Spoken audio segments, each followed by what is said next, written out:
आम्ही फक्त कडक कपडे घालायचे, भारीतले ब्रँड प्यायचे आणि भारीतली केस काळी करायची आणि भारी मोबाईल वापरायचे, म्हणजे आम्ही सुधारला? अरे ईश्वरासारखी भाऊ रडला, बहिणीच्या दारात जाऊन रडला, पण तिनं सही नाही केली. थोरल्याच्या मुलीचं लग्न मोडण्या इतकी धाकट्याची गमेंट गेली. कुठे आम्ही? थोरल्याच्या मुलीच्या साखरपुड्याला धाकटा नाहीये. गैरहजर आहे तो. खोटं आहे का? मला घोडाला फक्त खोटं आहे का सांगा. कुठे आम्ही? कडक कपडे घातले म्हणजे सुधरत आम्ही? मी 10 वर्षापूर्वी तुम्हाला कीर्तनात म्हणत होतो, असा काळ येईल महाराज की माणसं माणसाच्या जवळ राहणार नाहीत. आला. शेतकऱ्याची गाय मेली तर ती पुरली जाते, शेतकऱ्याचा बैल मेला तर तो पुरला जातो. त्याच्यापेक्षा वाईट माणसं जाळलंय. 40% प्रेत वडीत नेलेत रे, वडीत नेलेत. आणि 40% प्रेत कधी पेटवले कुणाला माहीत सुद्धा नाही झालं. मला बापाच्या अंत्यविधीला मुलगा नाही, मुलाच्या अंत्यविधीला बाप नाही. नवरा मेला बायकोला माहित नाही, बायको मेली नवऱ्याला माहित नाही. 500 एकर जमिनीचा मालक पण स्वतःचा पोरगा तोंडात पाणी ओतायला नव्हता. हे चाललंय ना. हे फक्त माईक हातात आला का शांतपणाच्या भाषा मारायच्या आणि धर्माचे तत्व सांगायचे लोकांना. चाललंय फक्त. हा, एखादा म्हणणारा बैल गाभण, आपण म्हणायचं साहेब बैल झाला आणि बैलाला गोरा झाला आणि त्याचं दूध तुम्हाला चहाला दिलं. एकदम बरोबर. इतका समाज संपला. काय मत आहे तुमचं? अजून 5 वर्ष थांबा, याच्यापेक्षा भयानक काळ येईल. का? माना नाही तर नका मानू, नीतीचा आणि निसर्गाचा संबंध आहे. हे तुम्हाला पटतंय का सांगा? म्हणून सगळ्या म्हाताऱ्या माणसांना पुण्यस्मरणाच्या कीर्तनात पाया पडून सांगतो, लक्ष्मी यायची वेळ आहे, दिवाळीचा काळ आहे. मी तुमच्या मुलासारखं माझं एक वाक्य ऐका. प्रत्येक म्हाताऱ्यानं मरण्याच्या अगोदर तुमचे खाते फोडून मारा. उद्या पहिला तलाठी गाठवा, उद्या शनिवार आहे. आणि काय तुम्हाला कोणाला बिगाभर जास्त द्यायची ती द्या, पण उतारे क्लिअर करून मारा. तुम्ही जाता मरून. मागच्यांच्या इतका कुदाकुद्या आहेत. 52 नाव आहे उतार्यांमध्ये सध्या. 52 नाहीये. आता 52 नावं जर उतार्यात असतील आणि एकानं जर 10,000 हजारच मागितले, कुठे ती झक मारा. तुम्हाला 1000 एकर ठेवा, पण तुम्ही मागच्यांच्या कुदाकुद्या लावू नका. तुमचं काय मत आहे? तुम्हालाही 20 गुंठेच व्हा, एखाद्याला द्यायची 1 गुंठा कमी द्या, पण म्हातारे माणसं तेवढं काम करा. तुम्ही जाता उलथून. तुम्ही मेलेच आम्हाला दुखणं नाही, तुम्ही मरायलाच पाहिजे, ही तर आमची इच्छाच. मग तुम्ही राहता तरी कवर 92 आणि 93 इथं मागच्याला जागा होऊ द्या ना. तुम्ही मेल्याचं आम्हाला दुःख नाहीये, पण तुम्ही गेले आमच्या कुदाकुद्या लाविता हे दुःख आहे. तुम्ही तर जाऊ द्या, आम्ही तर तुमचा दावा काच करू. चांगल्या चांगल्या माणसांनी बापाच्या दाव्याचे न्यायचे पैसे बुडवले. आता हे पवार परिवाराने एवढा मोठा कार्यक्रम केला नाही तर कायचे दावे आणि कायच काय. 5 वर्षांना दावे सुद्धा बंद होणार आहेत. लग्न तर जवळजवळ बंद झाले. काय राहिलं? कवाय जमवत आणि कवाय लागत आहे. भाजतही लग्न ना आषाढतही लग्न. लग्नांचा विषय मिटला. तसे दाव्याचं सुद्धा पॅकेज निघणार. जर 8वा आयोग झाला ना,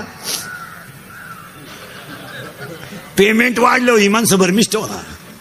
हे लगेच बामणाला बोलावणार, इकडे हे पॅकेज तुला. कावळाय तू चाल, भातही तूच शिजव आणि चप्पी तूच कर. चाल, तुला नाही कोणी भेटलं ज्याचं प्रवचन ठुलंय त्याची कर. क्या कोण हे पैसे घेऊन टाक. आमच्या मागं फार व्याप आहे. आणि मग त्याची बायको म्हणणार त्यांना आहे ना वेळच नाही. नेमकी वडिलांची दिसक्रिया आणि माझ्या बहिणीची डोळे जेवण संग चालू. आणि त्यांच्याकडं आमच्या पप्पांचं सगळं नियोजन. लग्न झाल्यापासून सासरवाडीचं सगळं तेच पाहत्यात. तो आडा भूकंपात गेला ना. आणि नेमकी माझ्या बहिणीची बाळंतपणाची तारीखही तीच आहे. आणि तिचं सिजर करताना साक्षीदार हे आहेत. त्यामुळं आम्ही 10वा बामणाला उक्ता देऊन टाकला. दहाव्याचं प्रवचन केल्यावर महाराज लोकांची सुद्धा पैसे मागायची मोठी पंचायत. पसायदान झालं का लोक जाते निघून. बाबांना टाकला ना खाटाव. बरं पेट्रोल पुरते तर घेतले पाहिजे. बाबा बसला एकटाच, लोक गेले निघून. मग एक जण त्याला म्हणतो, राम राम, तुम्हाला कोणी फोन केलता? तुम्हाला मी काय बळत आलो का काय? आणि तोही जातो निघून. बाबाला टाकला तसा. मग महाराज लोक हुशार राहते, ते ओळखी ते चप्पी केलं म्हणजे वाड्यातलाय. मग ते चप्पी केलेलं म्हणतो, राम राम, तो म्हणला मी चुलत भाऊ येते. चुलत भाऊ म्हणजे दुश्मन. मग ते ज्याच्या घरी कार्यक्रम राहतो तो चमन करून दगडावर पाणी सोडायला राहतो बसत. हा त्याच्याकडे जातो, राम राम. तो म्हणतो, काय तुमचं आमच्या वडिलांनो प्रेम, वेळेत वेळ काढून आले तुम्ही. तो म्हणला, प्रेमाला वाघ, पेट्रोल पुरते दे. तो म्हणला, तुला कळत नाही का मी उघडा बसेले? मग ताटलीतले तरी 92 दे भाऊ. ही स्थिती आहे महाराज. काही नाही राहिलं. तुम्हाला धर्मच पाळावा लागेल. आता लग्नांच्या पत्रिका बंद केल्यात आपल्या मंडळीने. केलं तुम्ही, बरं केलं ते. पण ते डिजिटल जे लावता ना रोडला लग्नाची, ते जरा बरेच श्रीमंत लोक आहेत कीर्तनाला, जरा माणसाच्या अवलादीचे लावा बा. का तो एकट्यानंच पराक्रम केला, बाकीचं गाव वांझुट आहे का काय? ती नवरीवर फाट्या बावलीची, ते कब्र बांड नवरदेव. अरे त्यांचे फोटो जरा नीट लावा. एका कोपऱ्यात झक मारायची, नवरी घालायची, एक नवरदेव, तो भंगार नवरदेव.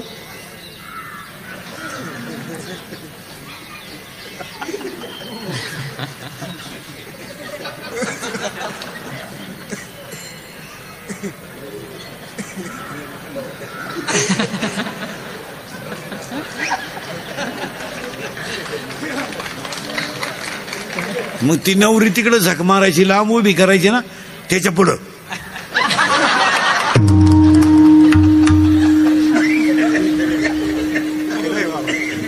अरे ती का पळून जाते का? ती पहिलीच 3 वेळा पळून गेली, ती आता सोडली तरी जाणार नाही का आवडली तर. आणि ते पोरींचे फोटो तर इतके बिंडोकेत, काही काही घागरा घालती, घागरा घागरा घागरा, आणि एक टोक हातात धरती. आणि त्या लग्नाला आम्ही आशीर्वाद द्यायचे. आता तोंड जोडायची पाळी का नाही? काय आशीर्वाद द्यायचे? आणि आशीर्वाद देणारे म्हणते त्यांच्याकडून देश सेवा घडू. हो, 9वी पासून सेवा चालली, काय त्या सेवेला आग लाईत काही. आता एक लग्नात नवीन बावळाटपणा आणलाय. मंगलाष्टकाच्या अगोदर बलून आणलाय, बलून, तो फुगा, आणि त्या फुग्यात नवरा नवरी घालायची आहे ना. आणि ते डान्स करीत खाली येणार. आता तो नवरदेव म्हशी वळणारा, 10 मुसाळ्या गडी तो घातला त्या बलून मध्ये. आणि नवरी भंगार, ती नेली ब्युटी पार्लरला. पायाचुकी नव्हती, ब्युटी पार्लरला नेली. ब्युटी पार्लरला नेल्यावर 3 गोष्टी करावं लागत्या पोरीनो. पहिलं फेसिंग करावं लागतं, नंतर मिक्सिंग करावं लागतं, आणि नंतर सिरॅमिक्स करावं लागतं. अशा 3 पायऱ्या आहे. फेसिंग म्हणजे खड्डे भरणे, डांबर वतणे. मिक्सिंग म्हणजे याला शेप देणे, आणि सिरेमिक्स म्हणजे इथल्या पट्टी चमकी भरणे, हा कोपरा वाढवणे, इकडं लांब करणे, आणि केसाला असा आकार देऊन बट गालावर घेणे. आणि ती नवरी घातली बलून मध्ये, आणि त्यांचा झाला डान्स सुरू. आता त्या नवरदेवाला ती नवरी खिटली म्हणजे स्मॉल टच झाला, आपण स्मूथ टच म्हणून. आणि याला इतका चांगला टच कधी होईल नाही. टच व्हायचा याला पण जर्सी गोऱ्याचा, म्हशीच्या रेडक्याचा. आणि ते टच झाल्यामुळं ते नवरदेव भांबावलं. जे फुगा फुटला, 9 बारगड्या गेल्या नवरदेव. नका करू नाश आयुष्य.